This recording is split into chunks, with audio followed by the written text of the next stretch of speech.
نو سکی حجونه را لګران ک حجونه ګران ک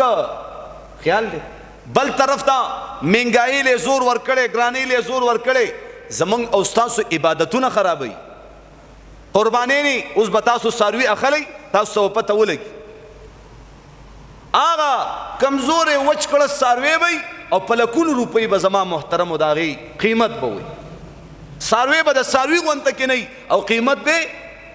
دومره وي چې انسان هوش وړاوي زما محترمو وي کم چې می پاک الله پاک نبی ډیر ګران دی نن هغه اسلام یتیم شو زکه مزړه وران اوس ډیر مالدار او ډیر زما محترم صاحب نصاب اب هلی بهاني جوړي چې په ست طریقه اوس د دې قرباني نزان پاتې کم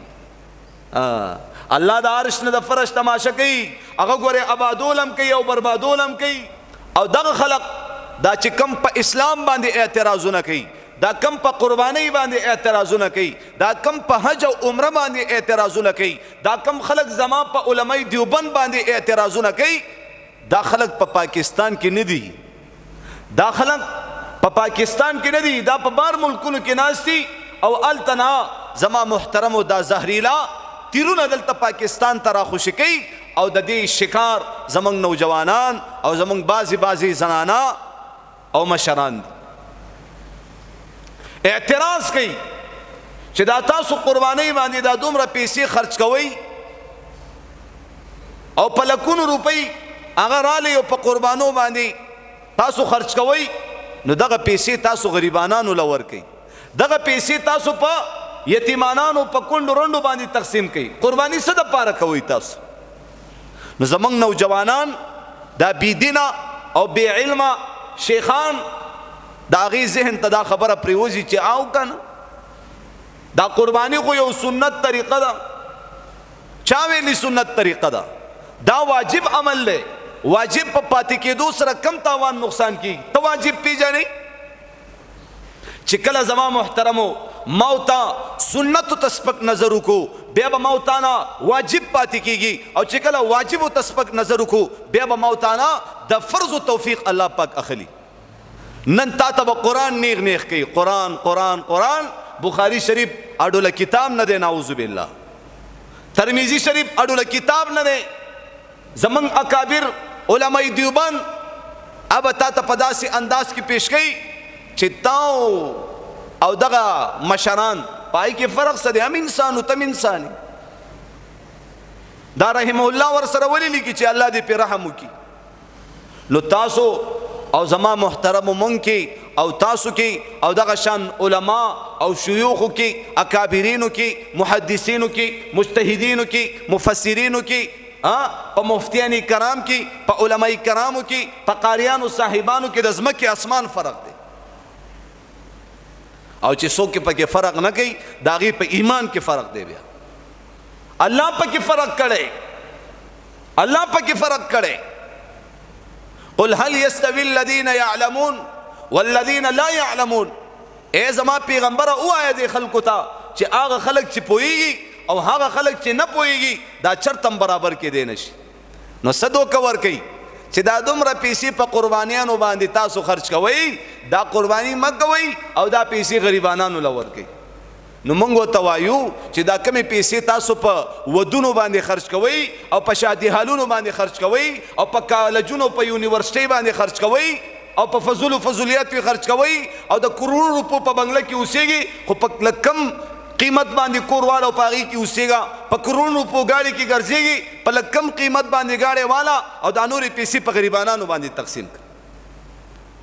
نو دغه خبره براولي او دا الله حکم په مقابله کې ودا خبره من او تاسو تنیغه نیغه کوي دا الله حکم دی قربانیو کا دا الله حکم دی حج کا دا الله حکم دی زکات ورکا دا الله حکم دی منځ وکا نو تو زما د نوجوانانو زما د مشرانو د زړه د قرباني اهمیت ختمه د حج اهمیت ختمه د روزي اهمیت ختمه لکه څنګه د بخاری شریف او د احادیث اهمیت زما د نوجوانانو د زړه ختم کو سبب ته قران دی کنه قرآن دې صدقه خو نه دی، څه خدای خو نه دی، خو قرآن دی کنه. سبا به د قرآن اهمیت زمونږ د نوجوانانو د زړونو زما محترمو دا خلک ختم کی، لکه څنګه د احادیثو اهمیت ستاسو د زړونو ختم کو، لکه څنګه د سنت د طریقو اهمیت ختم کو، لکه څنګه د قربانی متعلق من او تاسو ته دغه وایرس او دغه زما محترمو ګندګي لګي د راخوري، نو ان شاء الله العزیز من او تاسو به د خپل علماء لمن نه پریدو ان شاء الله. ان شاء الله العزیز من او تاسو به هغه زور دین را مضبوطو په هغه باندې به چلیږو که زمون او تاسو دا بدن سو ټوټه ټوټه کې ان شاء الله د الله د دین نه برسته کیږو نه ان شاء الله، قربانی به کو ان شاء الله. او څومره لوی لوی فضائل په احادیثو کې جناب محمد رسول الله په مدینه منوره کې لس کاله پاتې شو او لس کاله کې یو ظلم نبی علیہ السلام قربانی نه د پرېښود. الله رسول بی بی فاطمه ته فرمای اے زما د سترګو توري، اے زما د زړه ټکوري، چې کله قربانی کیږي ترازا او الته ودرېږه. وی ولی بابا جانا؟ وی زکا چې ستا کومه قربانی دا او هغه ذبح کیږي د هغې د بدن وینه اولنی احساس کې لازمه کې ته لګېدلې هم نه وي چې ستا ټول ګناهونه الله معاف کړي، ستا ټول ګناهونه الله معاف کړي. عائشہ رضی الله عنها عرض کوي یا رسول الله دغه فضیلت دا صرف د اهل بیت د پاره دی، زمونږ د پاره دی کنه د عام ټولو مسلمانانو د پاره؟ الله رسول ورته فرمایي دا د اهل بیت د پاره دی او د ټولو مسلمانانو د پاره، د ټولو مسلمانانو د پاره دا فضیلت دی چې زما محترم مونږ او تاسو د قربانی سروې ذبح کوو د هغې د بدن اولنۍ قطره الله ځمکې ته لګېدلې نه وي، الله زمونږ او تاسو ټول ګناهونه معاف کړي.